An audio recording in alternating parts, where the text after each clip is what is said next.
할렐루야. 우리 교회가 속한 예장합동교단은 지키지 않습니다마는 예장통합교단이나 성결교, 감리교 등과 같은 교단은 성탄절 4주 전부터 4주 동안 이 대림절, 들어보셨죠?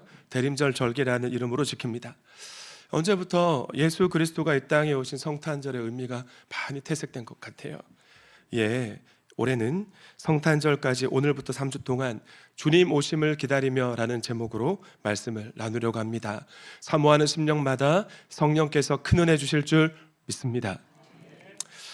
오늘 우리는 2000년 전 갈릴리 나사렛이란 작은 마을로 시간 여행을 떠나려고 합니다. 오늘 본문 당시 나사렛은 이스라엘 북쪽 변방이죠. 갈릴리 북부 언덕 위 작은 마을이었습니다. 라틴어로 비아라 불렸던 로마 제국 전체 전역에 구축되어 있던 도로망이 지나가지 않을 정도로 변두리였고요. 약 300명 남짓 마을 사람들이 대대로 농사일을 하고 양치는 일을 하면서 소박하게 살아가는 마을이었습니다. 나사렛에서 무슨 선한 것이 날 수 있겠느냐라는 말이 있을 정도로 이스라엘 북쪽 변방인 갈릴리 지역에서도 보잘것없는 마을이었지만 소박한 사람들의 삶입니다. 아침이면 언덕 아래서 안개가 피어오르고 계절마다 곡식으로 음식을 짓는 냄새가 바람을 타고 퍼져가는 풍요로운 마을이었습니다. 이곳 나사렛 마을에 오늘 주인공 마리아라는 소녀가 살고 있었던 거예요.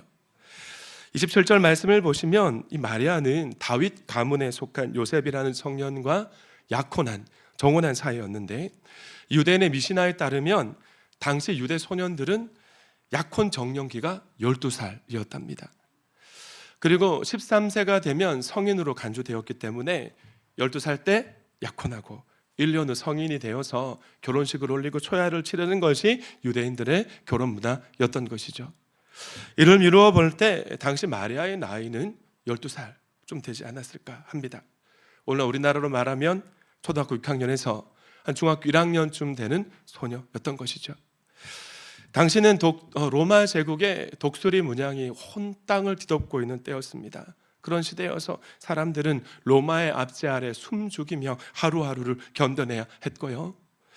구약의 마지막 예언자 말라기 이후 약 400년 동안 하나님께서 새로운 예언자를 보내시지 않았습니다. 이스라엘 백성들에게 새로운 말씀을 주시지 않았기 때문에 이 시기를 신구약 침묵기, 중간기라고 우리가 생명의 삶 시간에 배우지 않습니까? 그런 400년 긴 침묵 속에 묻혀서 이스라엘 백성들이 오랜 시간 동안 기다려왔던 메시아를 향한 간절한 기도가 어느덧 희미한 옛 이야기가 되어버린 그런 시대였습니다. 그런 시대적 상황 속에서도 마리아는 정혼자 요셉과 결혼할 날을 손꼽아 기다리면서 핑크빛 결혼 생활 꿈꾸고 하루하루 성실하게 살고 있었던 것이에요. 아침이면 물을 기르고 아버지 양떼를 치고 집안 한켠에서 정혼자 요셉을 위한 옷을 짓는 잔잔한 호수와 같은 삶을 살고 있었을 것입니다. 이 모든 평범한 사람들이 그러하듯 그녀가 꿈꾸는 결혼 생활, 신데렐라처럼 찬하고 공주와 같이 변신되는 그런 결혼 생활이 아니라 그저 성실한 목주 남편과 평범한 가정을 이루고 아이를 낳아 기르며 가난하지만 이 평온한 마을에서 오손도손 함께 늙어가는 것, 마리아가 꿈꾸는 인생이었을 것이고, 그녀는 이렇게 기도했을 거예요. 주님, 남편과 함께 갖고 갈 저희 가정에 평안을 주시고 행복을 주십시오. 그러나 하나님께서는 이따금 우리의 삶에 아무런 기적이 필요 없을 것 같은 그런 날, 더없이 평범하고 평온한 날에 예고도 없이 불현듯 찾아오십니다. 오늘 마리아에게도 마찬가지였어요. 그 보잘것없는 마을에서 살아가는 그 누구도 주목하지 않는 한 소녀에게 하나님의 사자가 찾아온 것입니다. 그러나 마리아는 아직은 알지 못했어요. 천사의 방문이 세상의 역사를 뒤집는 새로운 시작이 될 것이고, 그녀의 순종으로부터 그녀의 인생도, 이스라엘이 오랜 시간 동안 품어왔던 소망도, 하나님을 떠난 인류의 암울한 역사도 새롭게 시작될 것이라는 사실. 갑자기 마리아가 있던 방에 찬란한 빛이 가득했습니다. 이 가브리엘 천사가 탁 서 있었던 거예요. 예고도 없이 이 마리아의 평범한 일상을 깨트린 방문자는 이렇게 말했습니다. 기뻐하여라. 은혜를 입은 자여, 주님께서 그대와 함께 하신다. 할렐루야. 여기서 은혜를 입은 자로 번역된 헬라어 케카리토멘의 시제는 완료 수동태 분사입니다. 마리아가 가브리엘 천사를 만나기 이전부터, 가브리엘 천사가 마리아에게 방문하기 이전부터 이미 하나님의 특별한 은혜가 가득 부어졌고, 지금까지 그 은혜가 부어지고 지속되고 있었던 것입니다. 그런데 이 은혜가 하나님께서 부어주셨는지 눈에 보이지 않잖아요. 이 가브리엘 천사의 방문을 통해 지금까지 부어지고 있었고, 과거로부터 이어지고 있었던 이 은혜가 가시적으로 눈에 드러나게 된 것이죠. 하나님께서는 첫째, 태초에 마리아를 구원 계획의 도구로 사용하실 것을 작정하셨고요. 둘째, 마리아가 하나님을 경외하고 율법을 잘 지키는 소녀로 잘 성장할 수 있도록 그녀의 삶의 여정 가운데 여러 가지 방식으로 특별히 간섭하셨습니다.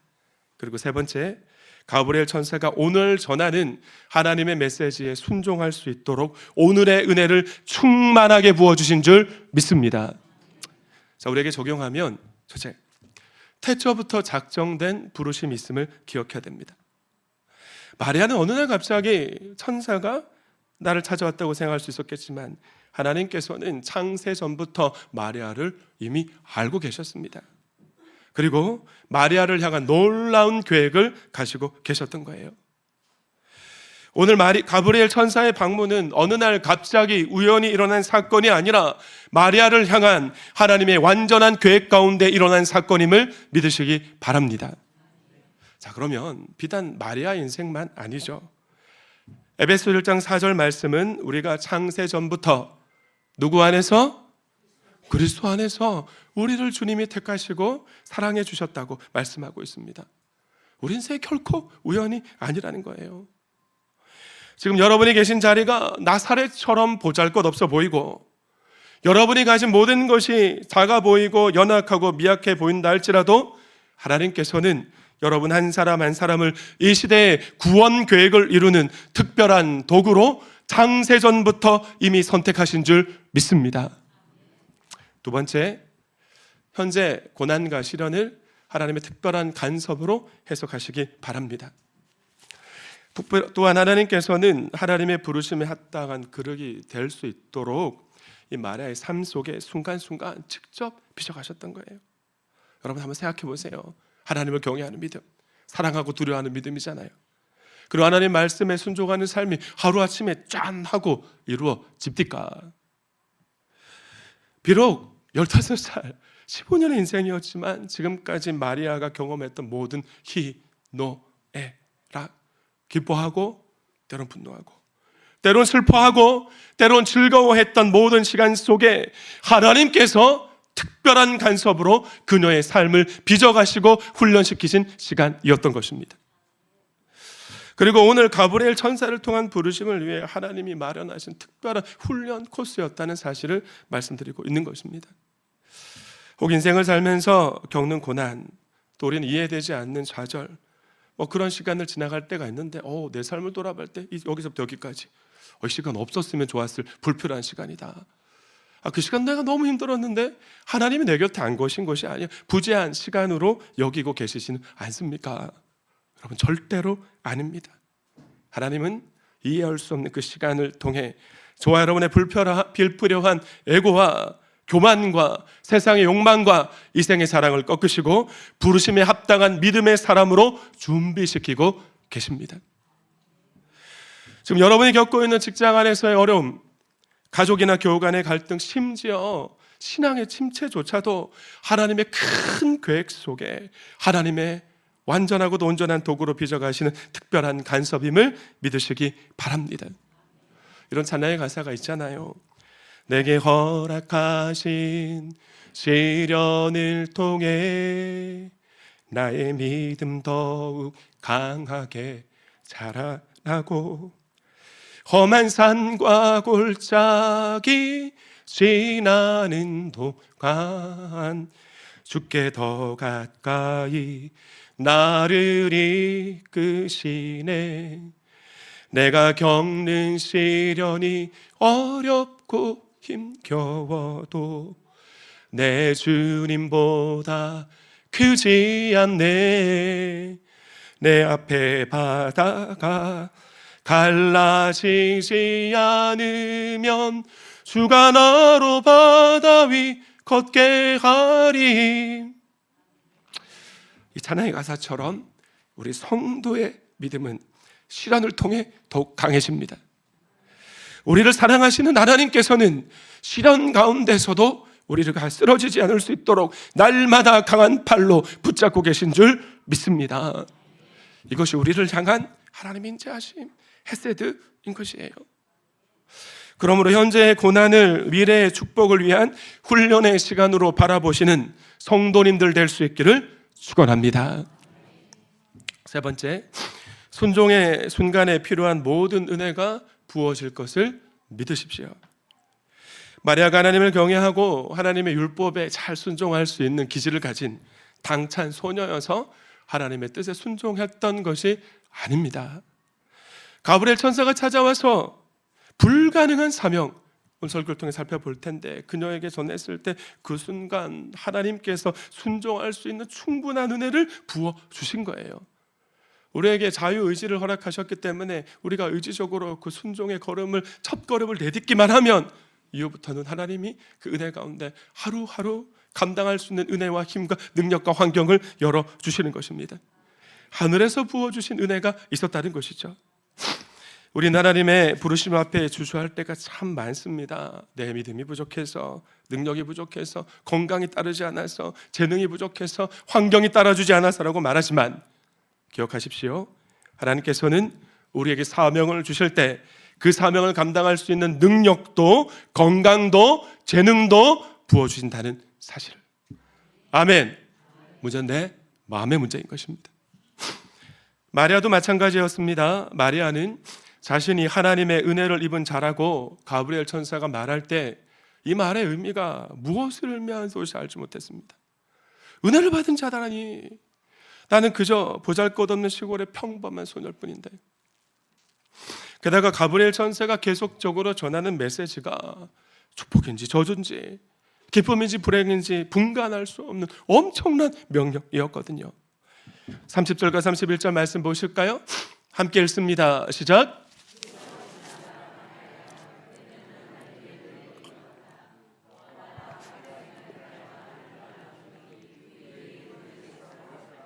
여러분, 하나님의 은혜를 입었는데 처녀가 애를 낳는데요. 순간 마리아의 세계가 정지했지 않겠습니까? 띵 했을 겁니다. 처녀가 아기를 낳는다. 이건 자연 법칙을 거스르는 일이잖아요. 가브리엘 천사가 마리아에게 전한 메시지는 지금까지 마리아의 삶과 그녀가 꿈꾸고 있는 핑크빛 안정된 결혼 생활 소망에 대한 모든 것들을 송두리째 무너뜨리는 것이었습니다. 아무리 가브리엘 천사가 하나님의 은혜를 입은 자라고 불렀어도 정작 자신에게 다가올 상황을 생각해 보면 은혜와는 전혀 거리가 멀어 보였거든요. 왜냐하면 유대인의 율법은 약혼 상태를 법적인 부부 상태로 간주하기 때문에 그렇습니다. 이 약혼한 여인이 다른 남자의 아기를 가지기라도 하면 곧바로 약혼 관계가 깨지고요. 정혼자가 자신의 명예가 술취되었다고 해서 그 명예를 지키려고 율법에 고발하면 간음죄명으로 돌에 맞아 죽을 수도 있었습니다. 그러니까 가브리엘 천사가 전한 소식, 현실적으로 보면 이 수치의 문제, 단순한 문제가 아니잖아요. 마리아 인생 전체를 뒤집는 생사가 걸린 문제였던 것입니다. 계속해서 가브리엘 천사는 하나님의 메시지를 마리아에게 전달하는데요. 그는 위대하게 되고, 여기서 그는 마리아가 잉태하고 낳게 될 예수님 말하는 거잖아요. 더없이 높으신 분의 아들이라고 불릴 것이다. 주 하나님께서 그에게 그의 조상 다윗의 왕위를 주실 것이다. 33절 함께 읽습니다. 시작.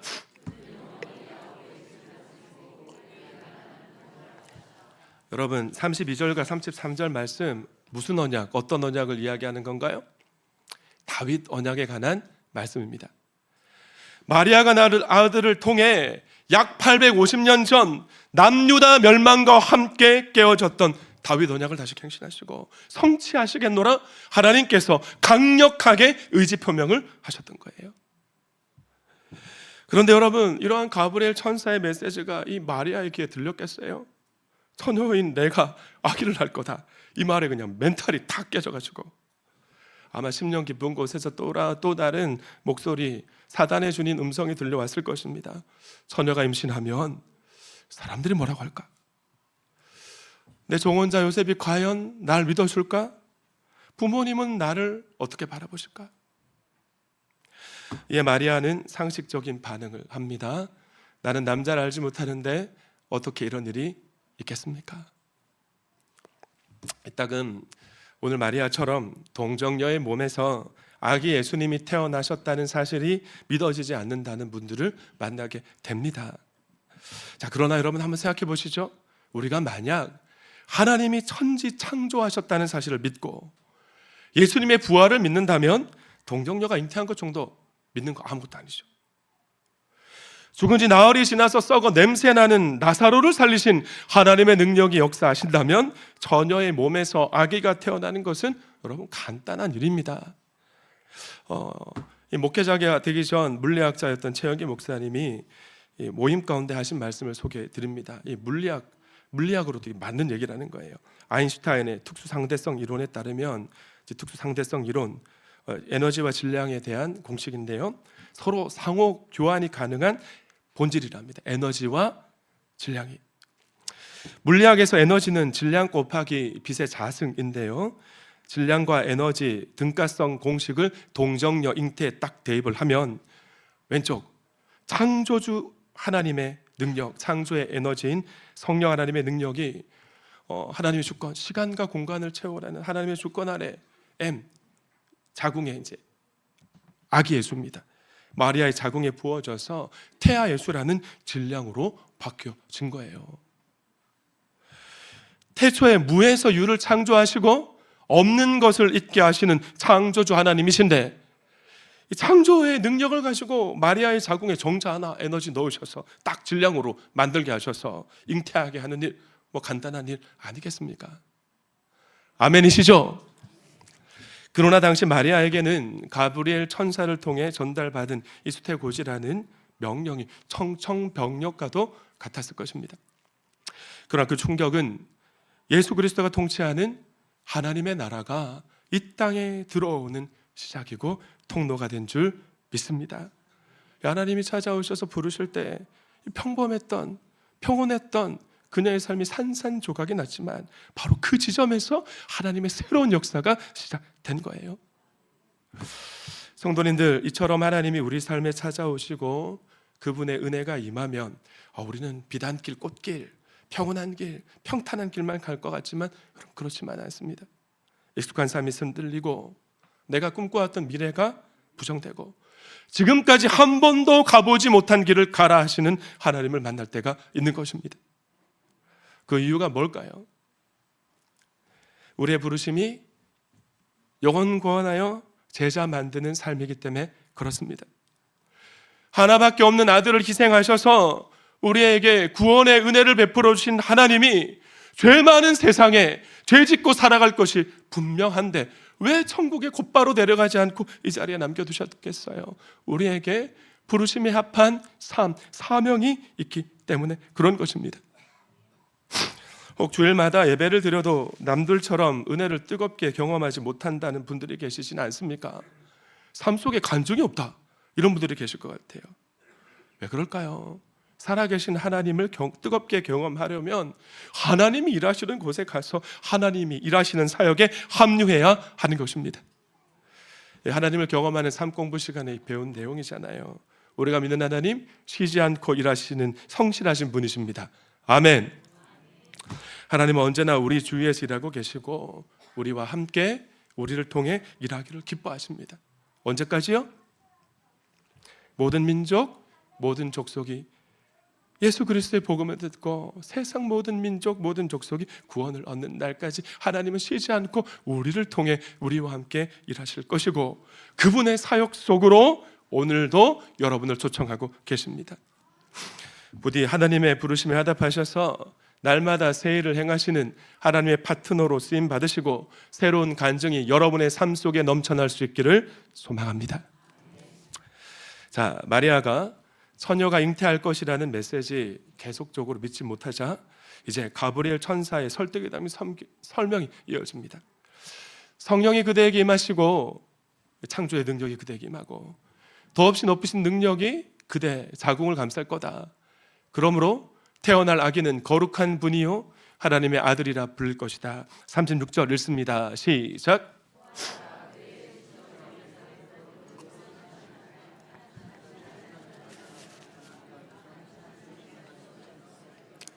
자, 엘리사벳도 마찬가지라는 겁니다. 성령 하나님의 창조 에너지가 늙어서 이미 단산한 마리아의 친척 엘리사벳의 자궁에 부어지자 어떤 일이 일어났습니까? 태아라는 질량으로 벗겨진 것이에요. 그리고 이 태아는 훗날 세례 요한이 됩니다. 지난 주간 오늘 본문을 묵상하는데 주님 이런 감동을 주셨습니다.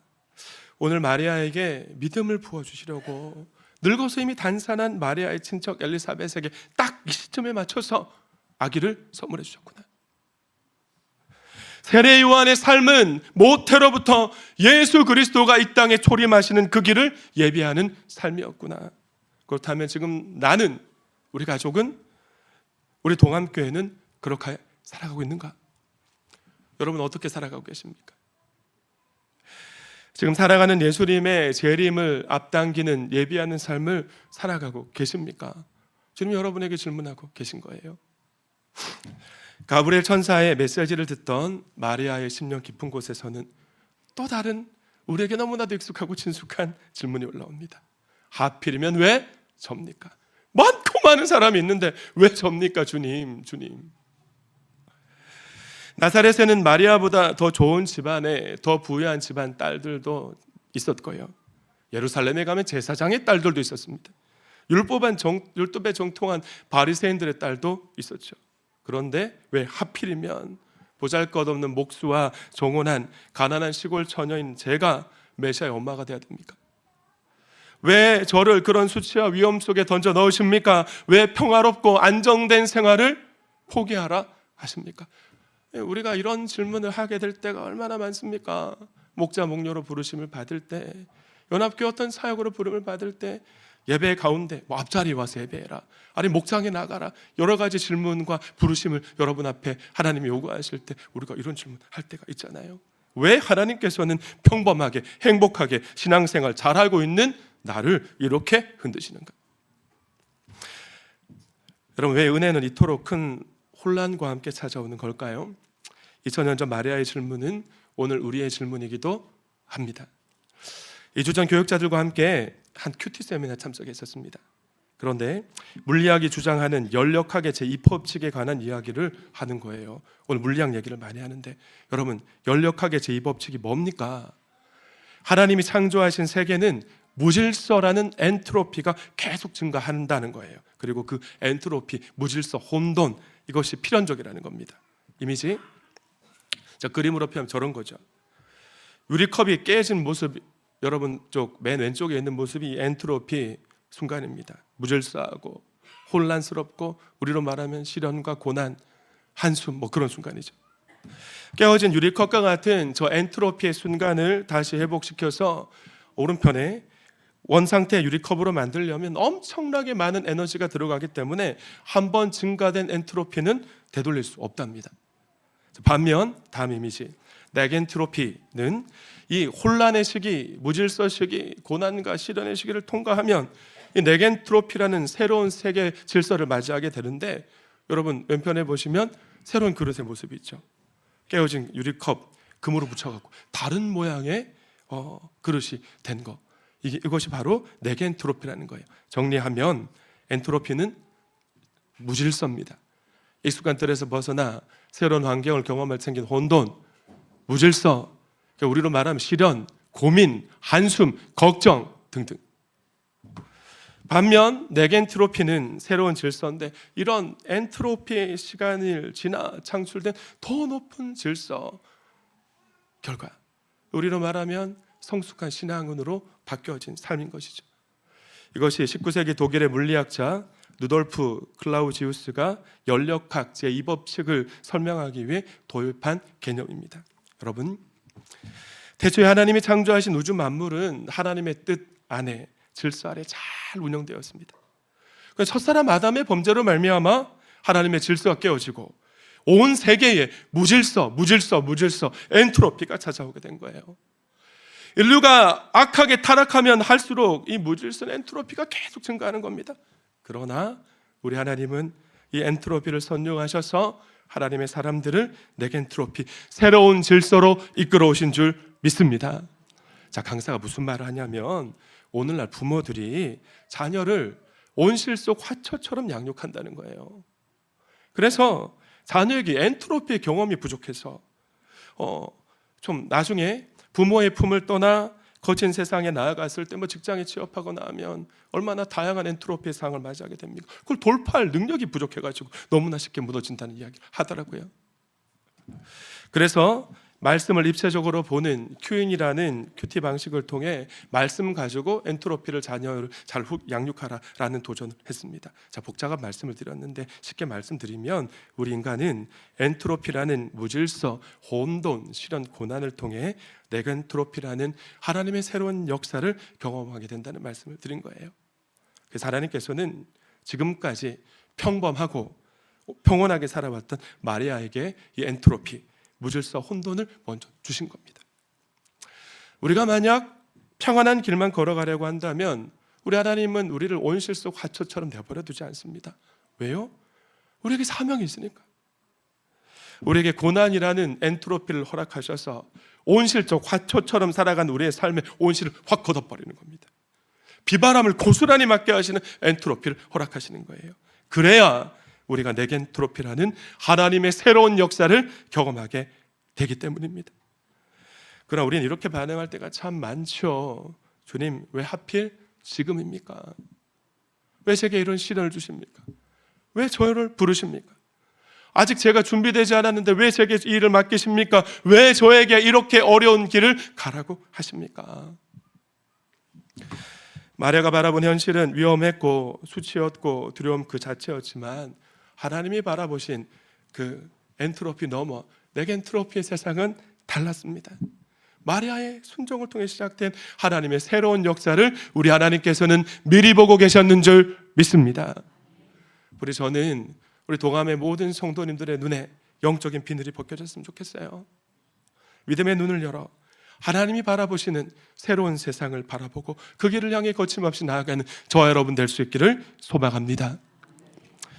계속해서 37절 말씀, 그러자 천사가 이렇게 말합니다. 저를 따라 하실까요? 하나님께는 불가능한 일이 없다.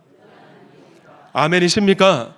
하나님께는 불가능한 일이 없다라는 말씀이 마리아 영혼에 관통했습니다. 그래서 모든 것이 선명해지는 거예요. 눈앞에 현실만 바라볼 때 답답하고 두렵고 절망 가운데 있었지만 하나님의 전능하심을 믿음의 눈을 들어 바라보기 시작했을 때 나이가 많아 단산했던 친척 엘리사벳의 임신이 이해가 되고요. 순간 어린 시절부터 들어왔던 성경 이야기가 떠올랐을 것 같아요. 창세기 18장 13절과 14절 말씀 함께 읽습니다. 시작.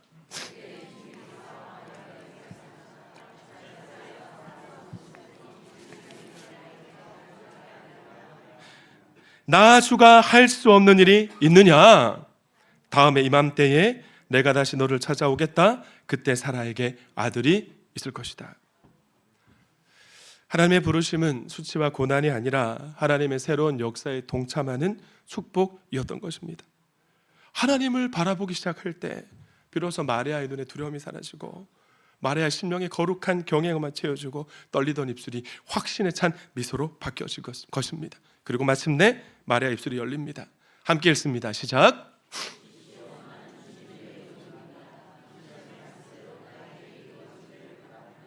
나는 주인이 아닙니다. 당신의 종입니다. 그러나 주님의 뜻이라면 내 몸을, 내 삶을 주님께 내어드리겠습니다. 마음껏 사용하십시오. 이 짧은 한마디를 내뱉을 때 마리아를 짓누르던 두려움과 근심, 걱정의 무게가 사라졌습니다. 할렐루야. 대신 측량할 수 없는 하늘의 평화와 기쁨이 밀려 들어온 거예요. 여러분, 그래서 말이 중요합니다. 말이 중요해요. 말이. 감사의 말, 긍정의 말, 사람을 살리는 말을 할 때 내 생각과 마음이 폭풍에 휘몰아치고 막 이리저리 표류하는 것 같은 내 삶이라 할지라도 하나님 앞에 감사의 말, 축복의 말, 격려의 말, 생명언을 쏟아놓으면 순식간에 우리의 삶이 바뀌는 겁니다. 지금은 아무것도 보이거나 들리거나 손에 잡히는 것이 없었습니다.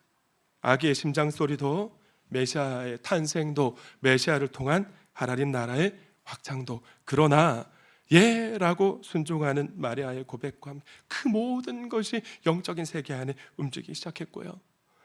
역사 속에 감추어져 있던 구원의 비밀이 마리아의 순종을 통해 지상으로 쏟아져 내려오기 시작했습니다. 할렐루야.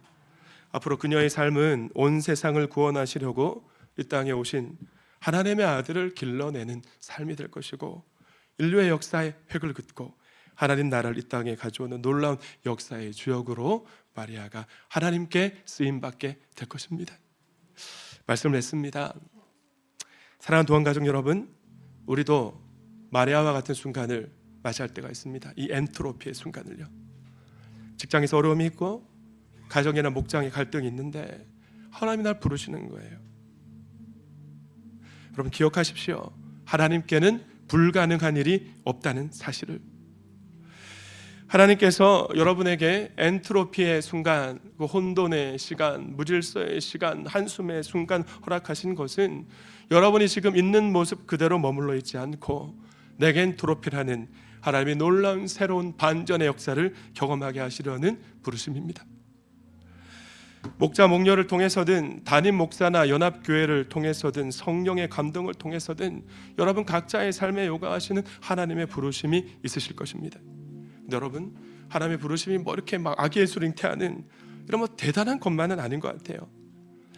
어제 슬랑호르 목장 참관하고 돌아왔는데 제 모임 가운데 이렇게 권면을 드렸습니다.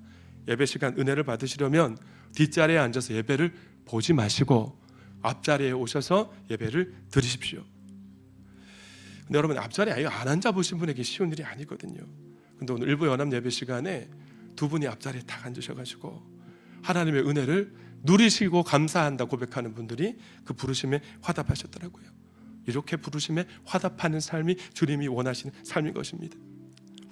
오늘 마리아가 나는 주님의 여종이오니 주님의 말씀대로 이루어지길 바랍니다 고백하고 순종했던 것처럼 부디 주님의 부르심에 여러분 단순하게 화답하셔서 새 일을 행하시는 하나님의 파트너로 쓰임 받으시기 바랍니다.